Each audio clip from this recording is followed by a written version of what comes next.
Lucy and Carl at breakfast on BBC Radio Humberside. Very good morning, welcome to the show. It's Thursday the 21st of November. Let's get the top stories this morning at 6. A 16-year-old from East Yorkshire is raising awareness of how vulnerable teenagers are to online bullying. Devan Witter is an ambassador with the charity Beat Bullying and is giving talks in schools about his experiences as a victim. He says it's hard to turn off online tormentors. There's no escape from cyberbullying because it's in your own personal space, so you really can't get away from it apart from blocking the people and following the right procedures, which the Beat Bullying mentors can help anybody suffering with cyberbullying. Now, let's talk about bullying. It's a 24-hour problem these days because of technology, and victims have no place to hide, thanks in part to social networking sites. That's the stark message from a teacher in East Yorkshire this morning. Well, our reporter Gemma Dillon has been to meet to Market Wheaton School to meet the pupils there, where they've been learning how to spot the signs of bullying. Absolutely, that's the message that comes out very strongly. You must tell someone. You must tell someone. These children at Market Wheaton School in East Yorkshire are listening to a talk by a former pupil, an ambassador for the charity Beat Bullying, Devan Witter. But what do they think bullying is? It's unacceptable. People calling names and that to other people. And it can be name-calling, but with social networks becoming ever more popular, for the victims, there's no place to hide. And children here have been telling me you don't even have to know those who are calling you names. I've had messages come to me, but, not very nice ones, so I've deleted them and ignored them. What sort of messages? What do they say? It's you're rubbish and stuff, but swearing and all that lot on it. So I've had that, and I've had my cousin doing it to me. All that being passed down to me. How does that make you feel when those messages pop up and you're meant to be having a good time and enjoying yourself? I tell my mum, and my mum just deletes it. And that's a big concern for Deputy Head Cliff Smith. Bullying is potentially it's a 24-hour-a-day problem, and the children cannot get away from it if they are a victim of bullying.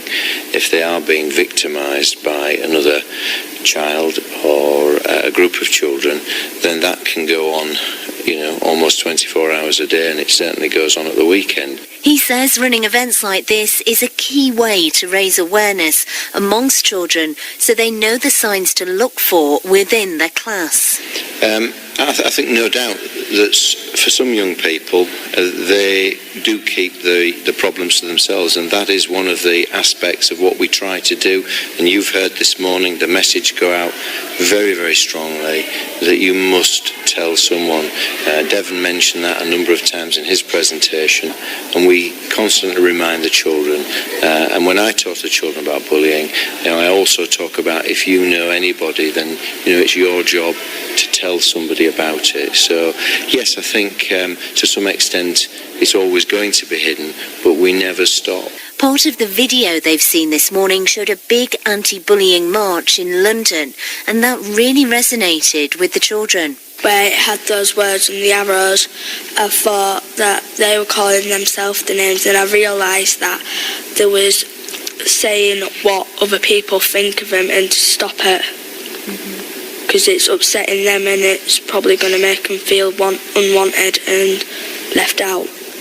Well, the event was organised as part of Anti-Bullying Week, which has carried the theme, "The future is ours, safe, fun and connected." Gemma Dillon with that report. In around an hour's time, we're going to hear from an East Yorkshire anti-bullying campaigner, Devan Witter, on Breakfast.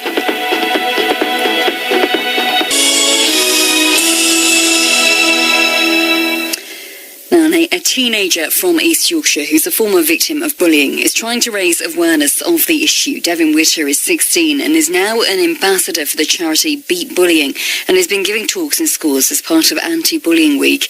He's concerned about the growing issue of online bullying because of social networks, which means victims can be targeted 24 hours a day, 7 days a week, even when they should be safe at home. Devan's been speaking to our reporter Gemma Dillon about his experiences. I've had a range of different bullying. I've been physically bullied, I've been emotionally bullied, I suppose you could call it, and also indirectly bullied. And how did that all leave you feeling? It was just an awful time. Certain things led to another, so it meant that the whole school knew about a certain problem, and it just was awful. I wouldn't wish it on anybody to go through any form of bullying. How old were you when all of this was happening? I were in around about year 9, so that'd have been about 14, 15.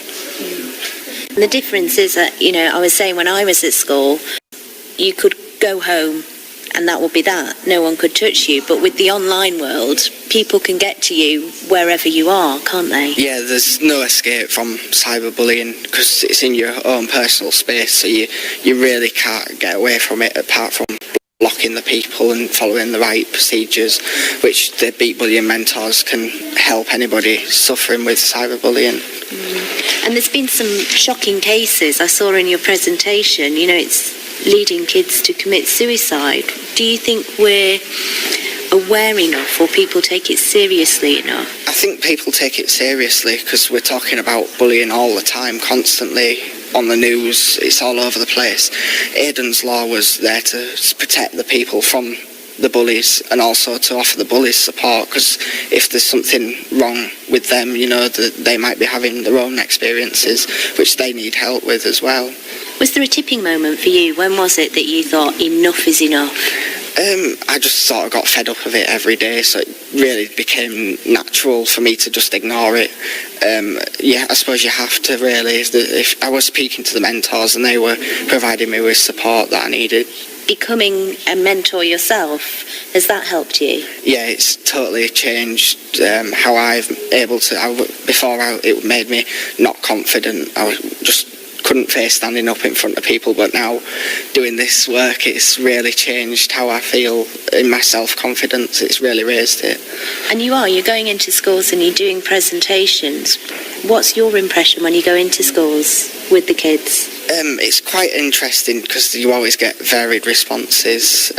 Sometimes they're quite shocked, sometimes they know that it's there. It depends what year group it is. I know with the year 9s they can be a lot more mature about it, but with the year 7s they're just sort of starting to experience some of it. Some of them, you know, they're not totally aware of it at the time. And some of it they won't necessarily realise is bullying. Yeah, just with the online bullying, you know, when they've liked something on Facebook, they don't realise that that's bullying. But the difference between somebody writing something about you on Facebook and then seeing that there's 50 likes, the difference between the 50 likes and the no likes is a huge difference to the person that's receiving it. Yeah. So when you go in and you're talking to these young people, what's your advice to them? Just to tell somebody, don't let it happen and don't suffer in silence, you know. Tell somebody that it's happening, whether that be a mentor, a teacher, a parent, or even a friend. The more you talk about it, the easier it becomes to deal with, and eventually it'll stop. That's 16-year-old Devan Witter talking to Gemma Dillon.